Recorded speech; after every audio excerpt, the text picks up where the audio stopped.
Ini termasuk tipu daya iblis yang sangat halus. Tampaknya puasa tiap hari itu bagus. Ini kan saya puasa tiap hari ini. Tampaknya bagus, tapi sesungguhnya tidak. Makanya Nabi itu tidak pernah membolehkan para sahabat yang ingin berpuasa setiap hari. Maka pernah suatu ketika datang sekumpulan sahabat menemui istri Nabi SAW. Lalu mereka bertanya bagaimana ibadah yang dilakukan Nabi. Setelah mereka mendengar bagaimana ibadah yang dilakukan Nabi, kemudian 3 orang sahabat ini memutuskan. Satu berkata, saya akan puasa setiap hari dan tidak akan berbuka. Yang kedua mengatakan, saya akan sholat sepanjang malam dan tidak akan tidur. Yang ketiga mengatakan, saya tidak mau menikah karena ingin fokus untuk ibadah. Ketika mereka menyebutkan itu tadi, tiba-tiba Nabi datang. Lalu langsung Nabi bertanya kepada mereka, tadi kalian ngomong apa? Kata Nabi SAW. Lalu Nabi berkata kepada mereka, saya ini orang yang paling takwa kepada Allah di antara kalian. Tapi kata Nabi, saya berpuasa, saya juga berbuka. Maksudnya Nabi tidak berpuasa setiap hari. Saya sholat malam tapi juga saya tidur, kata Nabi. Dan saya juga menikah. Wa tazawwajun nisa. Saya juga menikah, kata Nabi. Padahal Nabi manusia yang paling bertakwa. Maka kalau sampai orang setiap hari berpuasa konon untuk mendekatkan dirinya kepada Allah, ya, sebetulnya dia sedang tertipu dan dia akan kena keburukannya. Salah satu keburukannya apa? Menyebabkan fisiknya menjadi lemah.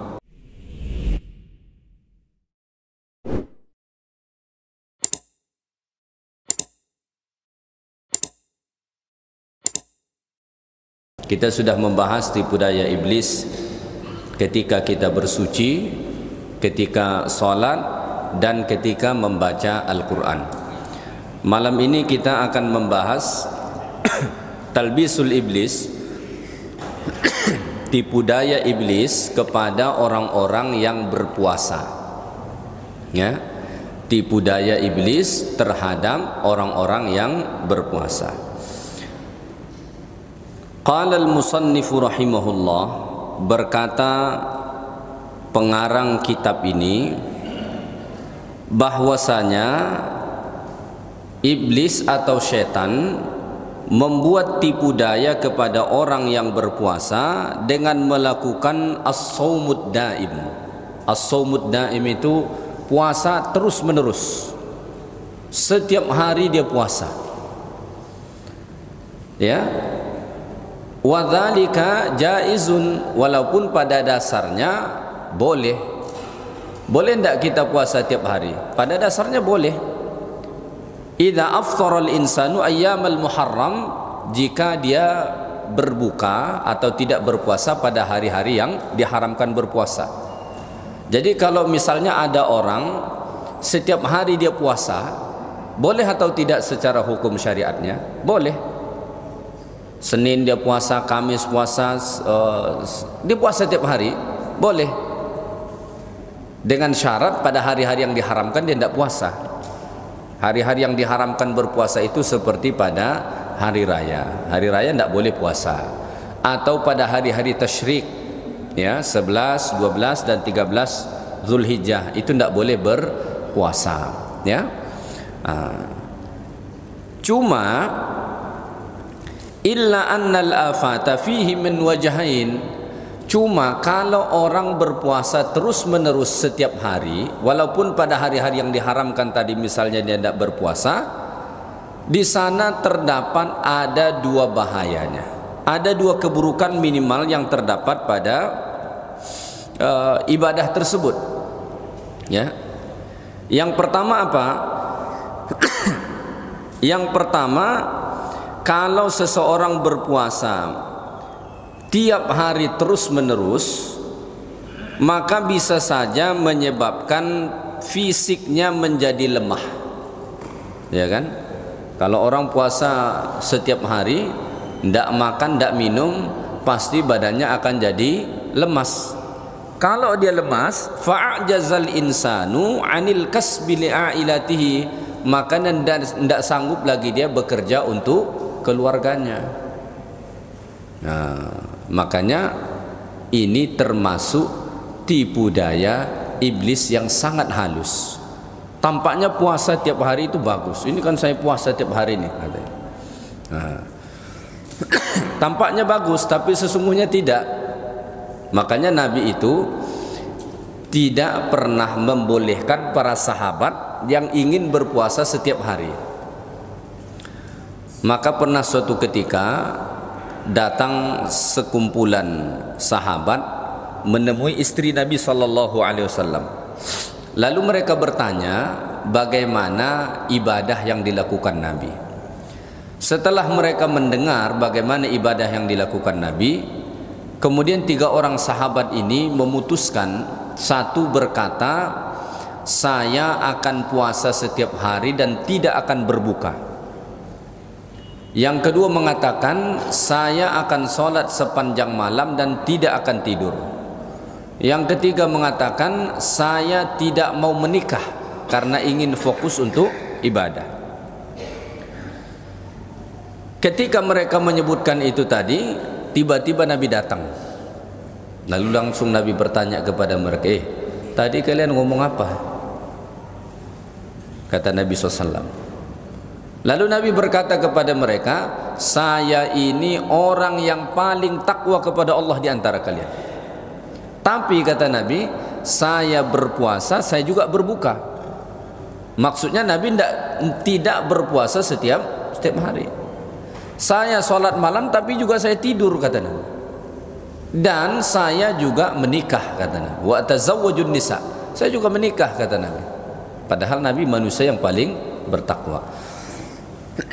Maka kalau sampai orang setiap hari berpuasa konon untuk mendekatkan dirinya kepada Allah, ya, sebetulnya dia sedang tertipu dan dia akan kena keburukannya. Salah satu keburukannya apa? Menyebabkan fisiknya menjadi lemah. Kalau fisiknya menjadi lemah, nggak bisa bekerja lagi, nggak kuat bekerja untuk kebutuhan keluarganya. Sedangkan bekerja untuk kebutuhan keluarga itu hukumnya adalah wajib. Puasa ini sunat. Maka ada kadang-kadang orang tertipu.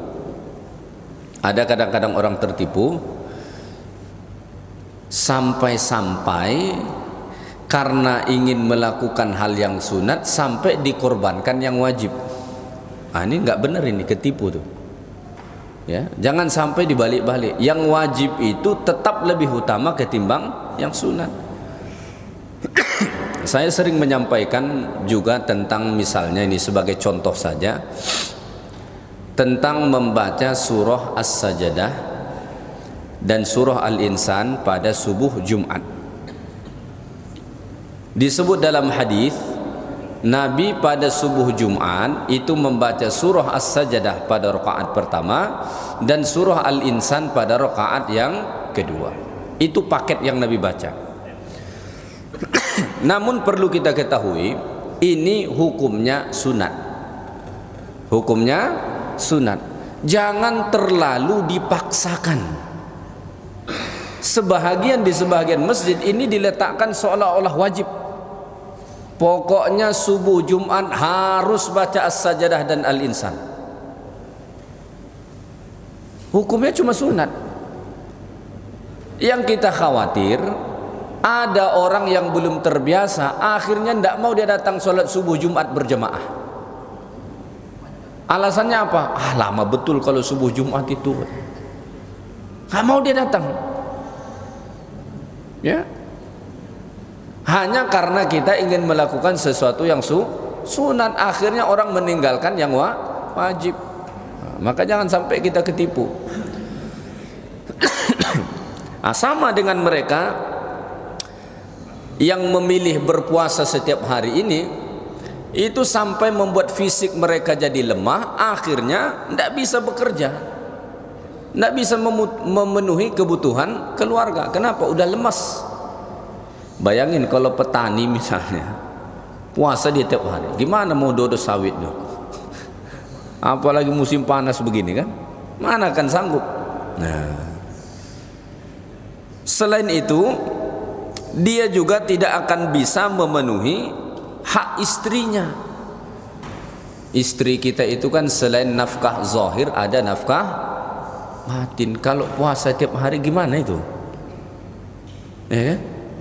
Kalau puasa setiap hari bagaimana menunaikan hak itu? Loyo dia, tak berdaya lagi. Sedangkan itu adalah wajib.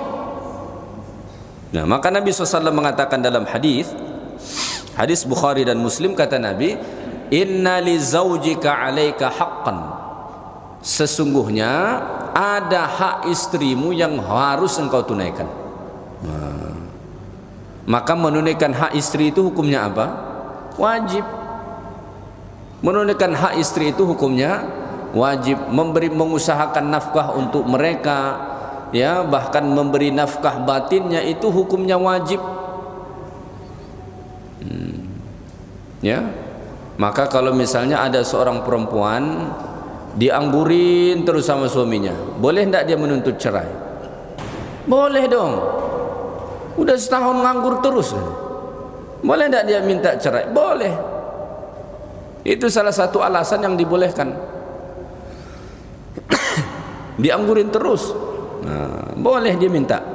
Nah, jadi ini apa namanya? Ini bahaya yang pertama, ya.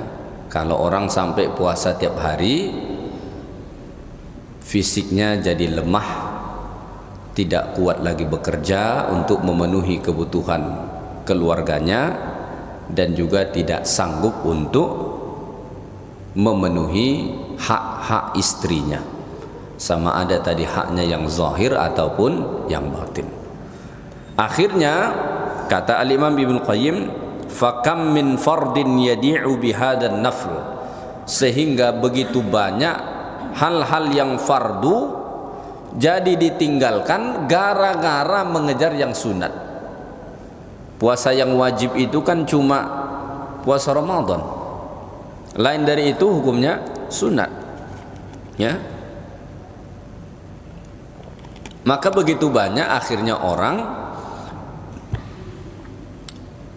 meninggalkan hal-hal yang fardu, yang wajib, hanya gara-gara ingin mengejar yang sunat. Nah, ini tipu daya iblis ini, bahaya, ya. Tapi saya pikir kalau di kita jarang sih orang yang berpuasa setiap hari, ya. Cuma di zaman dulu ada banyak orang yang begini. Kenapa? Karena semangat ibadah mereka. Semangat ibadah orang zaman dulu itu luar biasa. Maka sampai banyak di antara mereka yang berhasrat ingin puasa setiap hari. Kalau kita setiap hari mikirin mau makan apa, kan gitu. Besok makan apa, lusa makan apa, mau kemana lagi kita makan. Apalagi sudah weekend begini, semua pada cari makan. Tempat wisata tak ada di Pekanbaru, kan. Nah, ada pun panas. Akhirnya apa? Kedai makan yang penuh semua. Nah, jadi wisata makan. Baik, itu yang pertama. Yang kedua, bahayanya kalau orang puasa setiap hari, wasani annahu yafutul fadilah. Kalau orang memilih puasa setiap hari, dia kehilangan keutamaan, kehilangan fadilat. Tadinya mungkin dia berpikir ingin mencapai fadilat yang tinggi, tapi tanpa dia sadar, tanpa dia tahu, gara-gara itu dia kehilangan fadilat, kehilangan keutamaan. Kenapa begitu? Karena disebut dalam hadis Nabi sallallahu alaihi wasallam, kata Nabi, afdhalus siyam siyami Daud. Puasa sunat yang paling afdal itu adalah puasa Nabi Daud. Maka kalau puasa Nabi Daud itu sebagaimana kita tahu, puasa sehari berbuka sehari, puasa sehari berbuka sehari. Maka kalau ada orang melampaui ini, artinya dia sudah kehilangan sesuatu yang paling utama. Nabi mengatakan kalau puasa sunat ini yang paling utama. Makom tertinggi puasa sunat itu yang ini, puasa Daud. Nggak ada di atas itu lagi. Kalau orang melompat di atas lagi, berarti dia sudah kehilangan yang paling utama. Walaupun dalam fikiran dia sudah melakukan hal yang paling baik. Makanya dalam beragama itu tidak boleh pakai perasaan. Oh, saya rasa baik itu, saya rasakan lebih mantap. Nah, pakai logika pula dia. Puasa setiap hari pastilah lebih mantap ketimbang puasa sehari buka sehari katanya. Pakai logika dia. Mungkin kalau kita pakai logika kayaknya masuk akal begitu. Karena kan logika kita mengatakan makin banyak puasa, makin banyak pahalanya, kan begitu. Tapi dalam agama tidak boleh seperti itu. Dalam agama itu kita harus mengikut panduan yang telah ditetapkan. Nah, makanya Allah Ta'ala ada sebut dalam Al-Quran, ya, Qul hal nunabbi'ukum bil akhsarina a'mala. Mau ndak kalian, kata Allah, saya beritahu orang yang paling merugi amalnya di akhirat. Jadi di akhirat itu ada orang yang merugi dan ada yang paling merugi. Siapa yang paling merugi itu? Ya, orang yang paling merugi itu, kata Allah, orang-orang yang melakukan amalan, ya, amalan itu sesungguhnya amalan yang tidak betul, tapi mereka menyangka yahsabuna annahum yuhsinuna sun'a. Mereka menyangka bahwa mereka sedang berbuat baik. Ya, sebetulnya amalan yang mereka lakukan itu tidak benar. Cuma karena dia pakai perasaan, pakai logika, dia merasa bahwa apa yang dilakukan itu baik. Ternyata tidak. Akhirnya capek dia beribadah, hasilnya tidak ada. Bayangkan kalau sampai puasa tiap hari, ya, puasa tiap hari itu kan lapar tuh, capek itu. Sedangkan panduan dari Nabi paling maksimal puasa sunat itu puasa sehari, berbuka sehari. Maka bisa kita merugi gara-gara itu. Jadi ini bahaya yang kedua, kalau sampai ada orang yang berpuasa setiap hari. Ada disebut di dalam hadis Nabi sallallahu alaihi wasallam,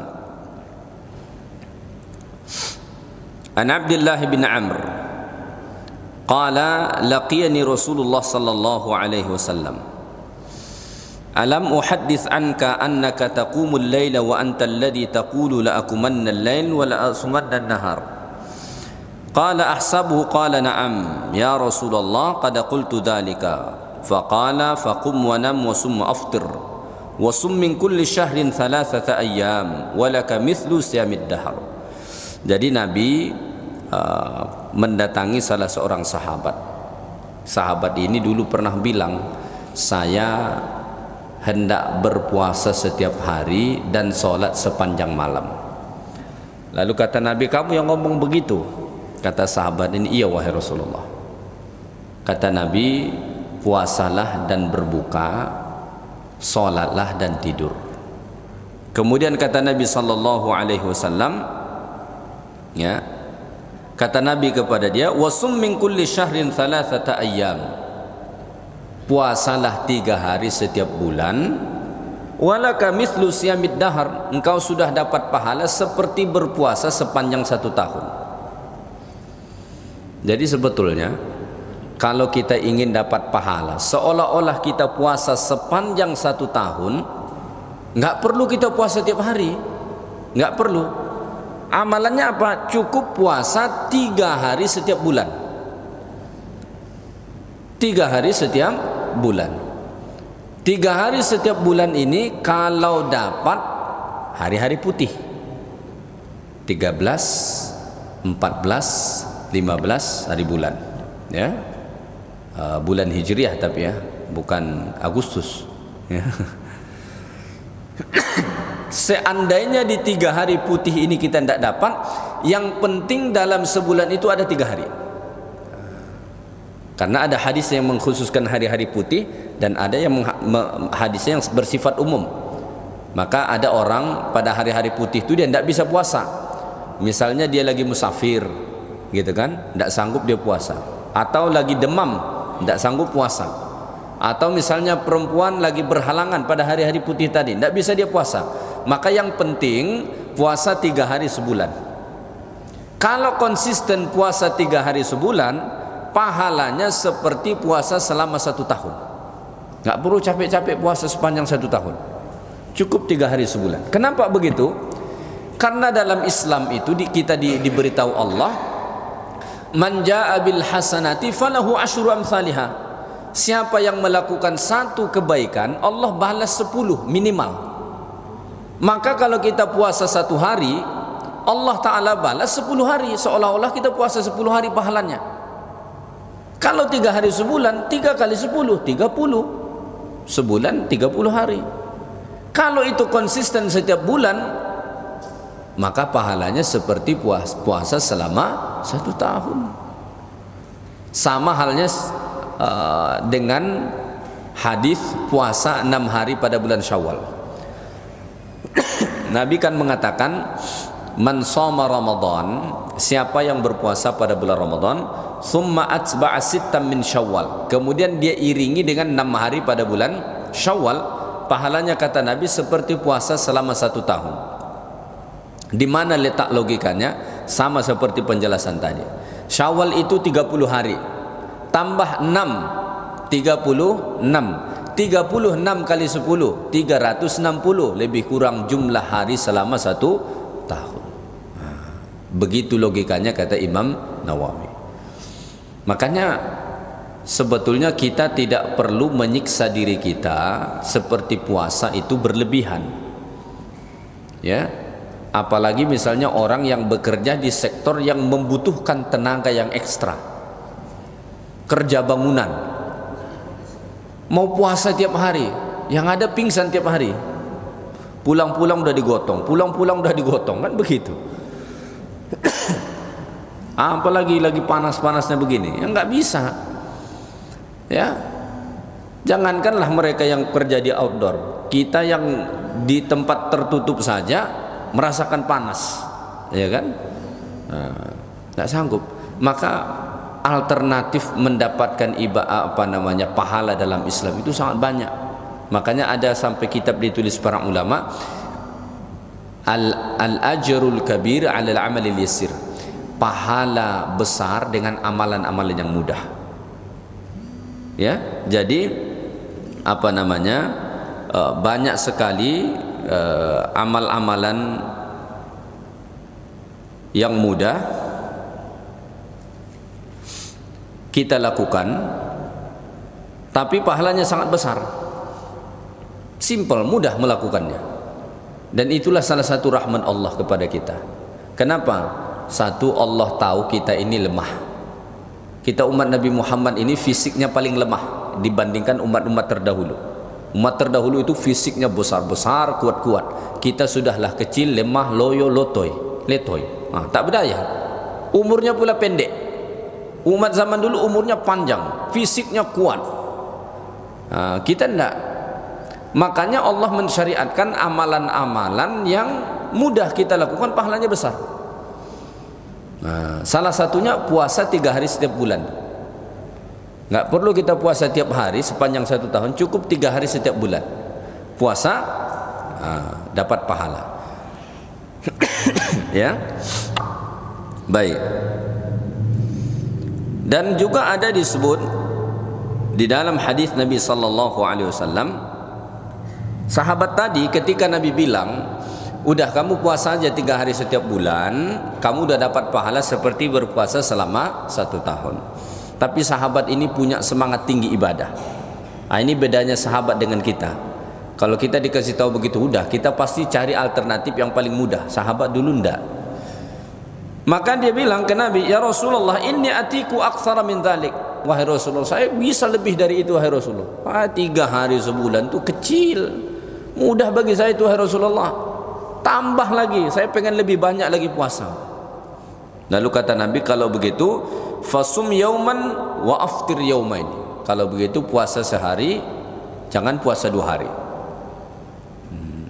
Puasa sehari, 2 hari tidak puasa. Puasa sehari, 2 hari tidak puasa. Dia bilang, inni atiku afdala min dzalik. Saya sanggup lagi lebih dari itu wahai Rasulullah. Ini sahabat-sahabat zaman dulu tuh memang ghirah ibadahnya itu jauh beda sama kita. Jauh beda. Kalau kita dari 10 nawar, nggak bisa dikurangin tuh. Udah nggak bisa dikurangin tuh. Kalau kita kan begitu. Sahabat itu dulu nawarnya bukan ngurangin, nambah. Begitu sahabat dulu. Kalau kita kurangin. Makanya saya pernah menyampaikan keutamaan surah Al-Baqarah. Salah satu keutamaan surah Al-Baqarah itu apa kata Nabi? Siapa yang membaca surah Al-Baqarah di rumahnya, setan, sihir, jin, kuntilanak, hantu, pocong semua akan lari dari situ. Ya, jadi mana tahu ada rumah kita lama tinggal nggak ditempatin, mau nempatin balik, sebelum nempatin baca Al-Baqarah di situ. Semua penunggu-penunggu di situ kabur. Ya. Lalu ketika saya menyampaikan hadis ini, adalah jamaah bertanya, Ustaz, kalau saya putar MP3 boleh enggak?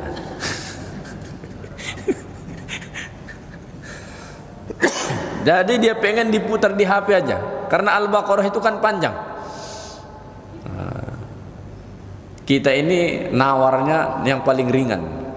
Sahabat nawarnya ke atas. Makanya Nabi itu memuji para sahabat. Memang beda jauh kelas kita dengan para sahabat, terlalu jauh. Maka dia bilang ke Nabi, ya Rasulullah, saya bisa lebih dari itu lagi. Bisa saya lagi lebih dari itu. Maka kemudian kata Nabi, fasum yauman wa aftir yauman. Kalau begitu puasa sehari, berbuka sehari. Ya. Wa huwa a'dalus saum. Itulah puasa yang paling adil, paling tengah-tengah, itulah kata Nabi. Wa huwa siyamu Daud alaihi salam. Itulah puasa Nabi Daud alaihi salam. Jadi puasa ini salah satu ibadah yang sudah ada sejak zaman dulu. Setiap nabi itu ada puasanya. Maka kalau ada hari ini agama tidak berpuasa umatnya, itu bukan agama yang dibawa Nabi itu. Percayalah. Nabi Isa itu puasa enggak? Puasa 40 hari. Nabi Isa itu puasanya 40 hari. Nabi Musa puasa. Maka kalau ada orang mengaku pengikutnya lalu enggak puasa, ya berarti mereka enggak betul-betul pengikutnya, kan begitu. Nabi Daud itu dulu puasa. Puasa Nabi Daud itu seperti yang Nabi sebut, puasa sehari, libur sehari, puasa sehari, libur sehari. Itulah kata Nabi puasa yang paling adil, paling tengah-tengah, itulah. Ya. Sahabat tadi masih bilang, inni atiku afdhala min dzalik. Wahai Rasulullah, saya bisa lebih dari itu lagi. Karena hasrat dia pengen puasa tiap hari. Lalu kata Nabi, la afdhala min dzalik, tidak ada yang lebih afdal dari itu lagi. Makanya berpuasa setiap hari itu tidak lebih afdal ketimbang orang yang berpuasa sehari, berbuka sehari, puasa sehari, berbuka puasa, berbuka sehari. Makanya tadi kata Al-Imam Ibnu Qayyim, kalau ada orang sempat berpuasa setiap hari, bahaya, salah satu bahaya yang dia terima, dia kehilangan keutamaan. Dia merasa dia ingin meraih suatu keutamaan yang lebih, pada hakikatnya dia sedang kehilangan keutamaan. Kenapa? Karena keutamaan tertinggi dalam puasa sunat itu cuma puasa Daud. Puasa sehari, berbuka sehari, puasa sehari, berbuka sehari. Dan orang yang puasa Daud itu masih bisa beraktivitas seperti biasa. Saya punya teman kerja di BPK RI, S2 dari Amerika, S3 dari Malaysia. Ya. Waraknya luar biasa. Jadi saya banyak ketemu dengan orang yang backgroundnya bukan bidang agama, tapi waraknya kadang-kadang malu kita dengan dia. Ya. Salah satu amalan dia apa? Puasa Daud. Dan itu bukan dikerjakan dari kemarin, udah sejak lama. Sejak lama sudah puasa Daud dia. Apa yang Nabi sebut ini benar. Saya menyaksikan sendiri. Kami biasa dulu olahraga main badminton. Dia itu sanggup main badminton dalam keadaan puasa. Karena Nabi mengatakan ini puasa yang paling tengah-tengah. Artinya kita tetap puasa tapi juga tidak mengganggu fisik kita. Sanggup dia main badminton sambil puasa. Itu di istirahat kita asik minum-minum, dia enggak buka handphone, bukan baca WhatsApp, baca Quran.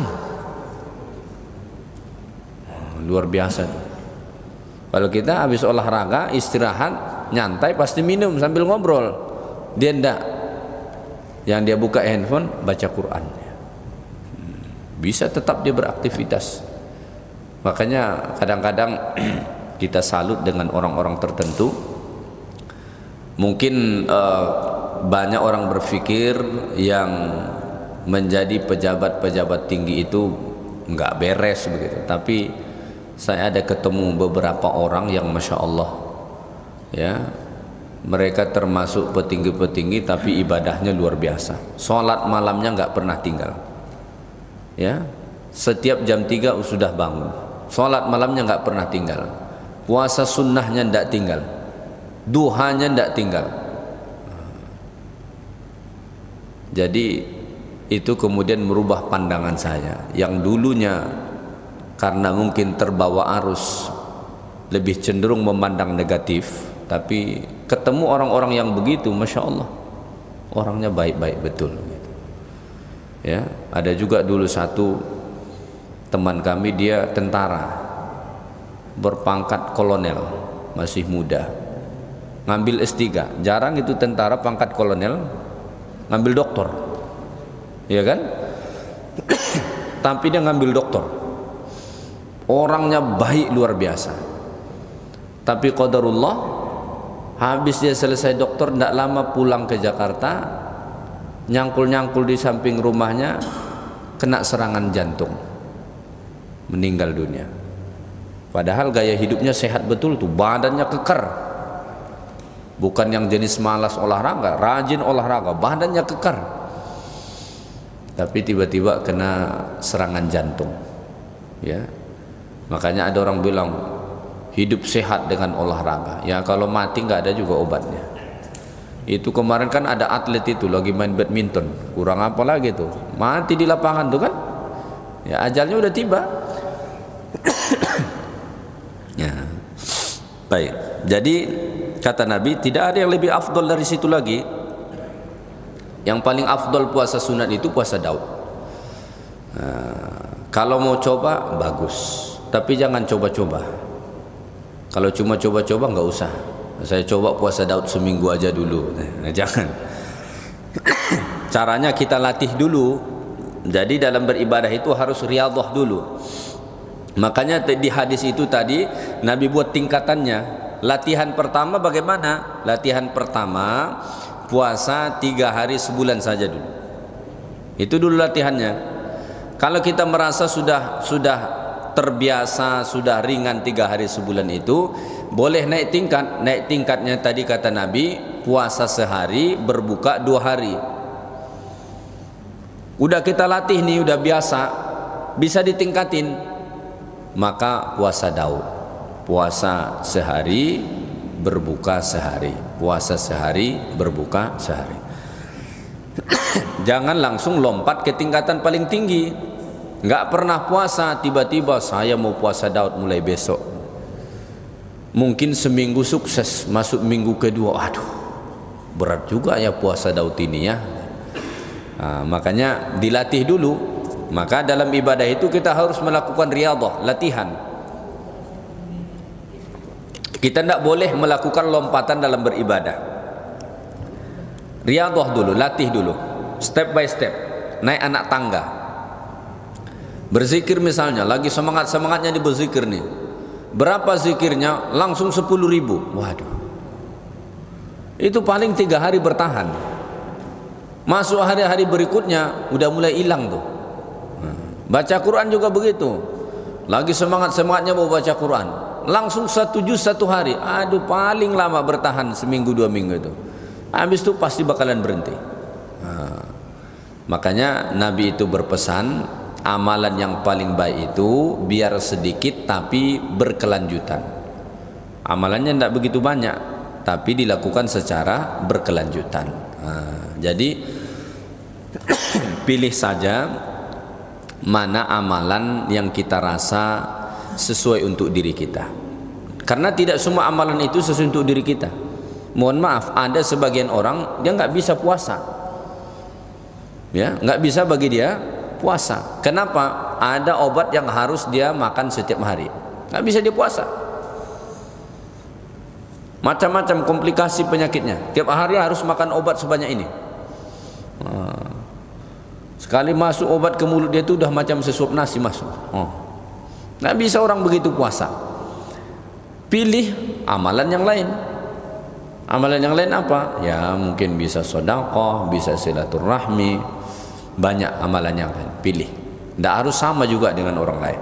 Nah, ya, makanya pintu surga itu juga bermacam-macam. Ada pintu surga untuk orang yang puasa, ada pintu surga untuk orang yang sholat, ada pintu surga untuk orang yang bersedekah dan amalan-amalan yang lainnya. Maka pilih mana yang sesuai untuk kita. Baik. Jadi itu termasuk tipu daya yang dibuat oleh iblis yang jarang disadari oleh orang, ya.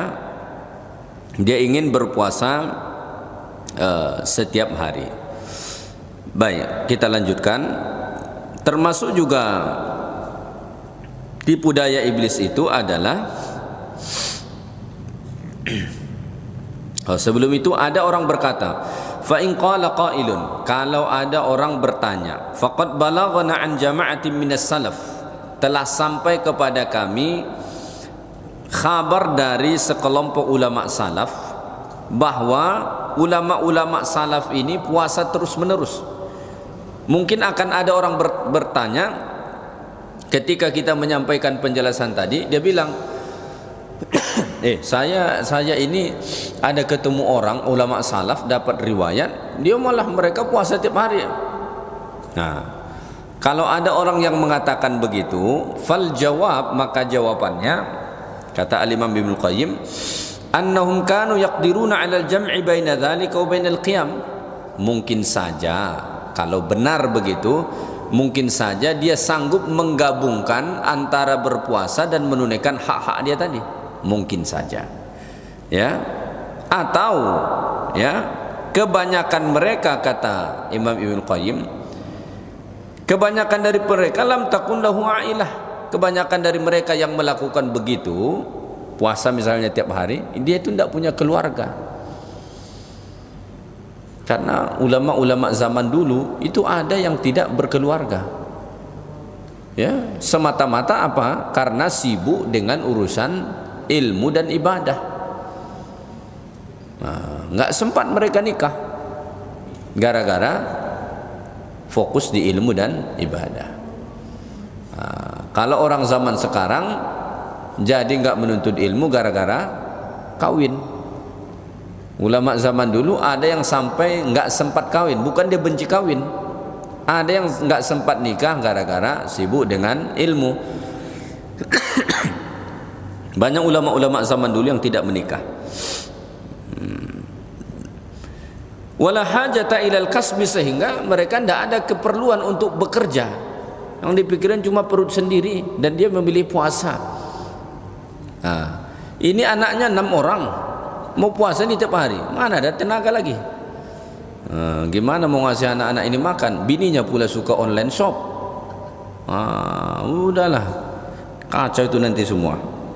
Sekarang itu kan salah satu penyebab perceraian paling banyak itu masalah ekonomi. Walaupun tidak semua orang yang bercerai itu masalah ekonomi, tapi begitu banyak kasus perceraian gara-gara apa? Gara-gara masalah ekonomi. Ya, kalau masalah ekonomi biasanya yang minta cerai itu si istri, perempuan. Karena memang perempuan itu nggak ada yang siap hidup susah.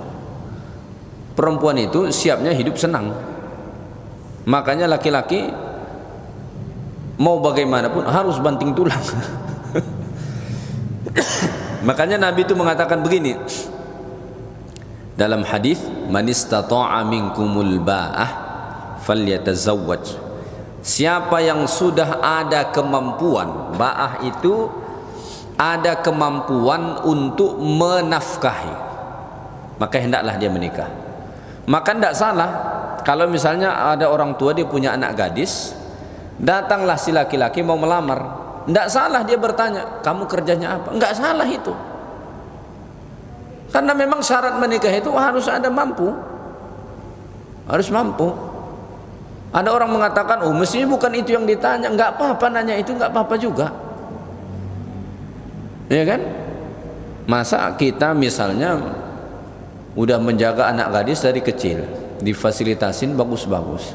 Sampai-sampai ke laki ini yang biasa kita kasih mobil tiba-tiba naik motor jelek. Sebagai orang tua coba jujur, rela atau tidak? Ya nggak rela lah. Ya, misalnya di rumah kita, anak kita ini selalu kita kasih pendingin udara pakai AC, tiba-tiba dibawa pakai kipas. Sebagai orang tua, sebagai manusia, rela nggak kira-kira?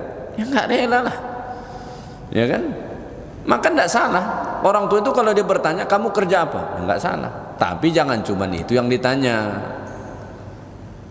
tanya juga akhlaknya, tanya juga agamanya. Tapi mempersoalkan masalah itu di awal itu bukan jadi masalah, karena memang syarat menikah itu harus mampu. Makanya karena kata Nabi, kalau belum mampu kamu puasa. Hasrat sudah memuncak tapi belum ada kemampuan menikah, puasa.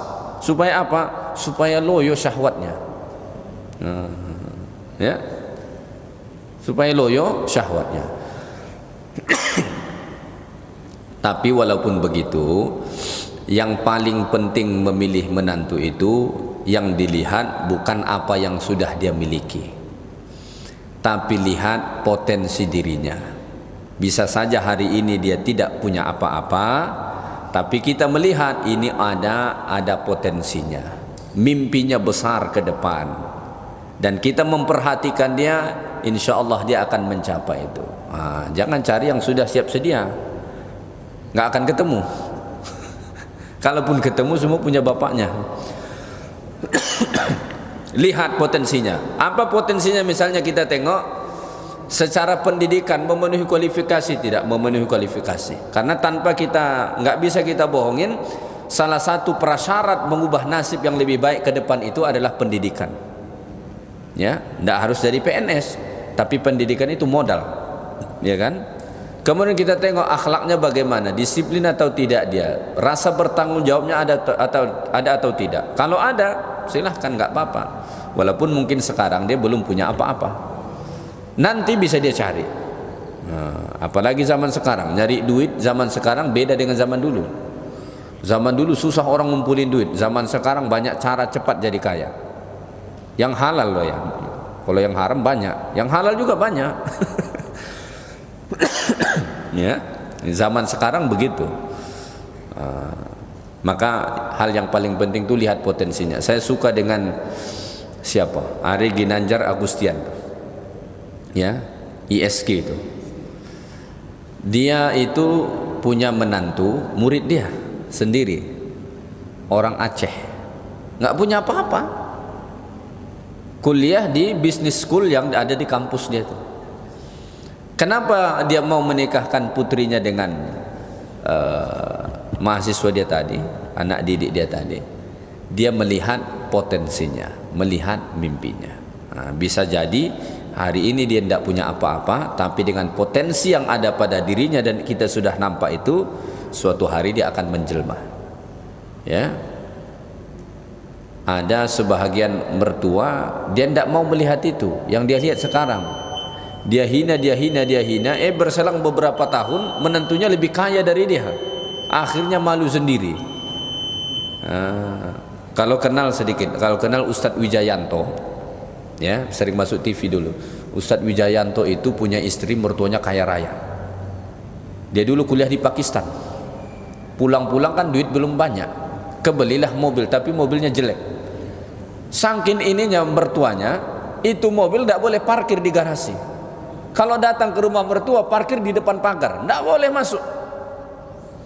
Tapi kan berselang kemudian sekarang mobil mewah mana yang nggak dibeli sama beliau? Ustadz Wijayanto itu kaya, mobil mewah apa yang nggak dibeli sama dia sekarang? Udah kalah mertuanya. Syukur dia baik. Kalau sempat menantunya menyombong, kacau juga dia kan. Jadi yang dilihat itu potensinya. Baik, itu saja kajian kita malam ini. InsyaAllah kita sambung pada kuliah berikutnya. Subhanakallahumma bihamdik, asyhadu an la ilaha illa anta, astaghfiruka wa atubu ilaik. Assalamualaikum warahmatullahi wabarakatuh.